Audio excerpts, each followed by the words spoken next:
मनोज दादा जरांगे पाटील काल रात्री 11 वाजता Galaxy super speciality hospital Sambhajinagar येथे ॲडमिट झालेत. दादांना ताप होता, तापेसोबत थंडी होती, ताप 102चा ताप होता, पोट दुखत होतं, एक वॉमिटिंग झाली होती आणि जनरल वीकनेस, हेडेक ह्या सर्व कंप्लेंट्स होत्या. 2-3 दिवसापासून या कंप्लेंट्स होत्या आणि त्याच्या ओरल ट्रीटमेंट चालू होती. पण काल एकदम ताप जास्त वाढल्याने, थंडी वाढल्याने ते गॅलेक्सी हॉस्पिटलला ॲडमिट झालेत.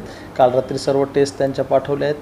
काही टेस्टचे रिपोर्ट येणं बाकी आहे आणि ट्रीटमेंट सुरू आहेत. त्यांना आता सध्या आपण आरामाची सल्ला दिलेला आहे आणि टेस्ट आल्यानंतर पुढचं आपण बघणार आहोत. मात्र 2 दिवसानंतर आंदोलन सुरू करणार होते, मग त्याच्यासाठी त्यांना सूचना दिल्यात किंवा नाही, आता ते आजारी असल्यामुळे आपण ऑलरेडी ट्रीटमेंट सुरू केलेली आहे. बाकी जसे रिपोर्ट्स येतील त्यानुसार आपण पुढचं आणखीन वक्तव्य करू.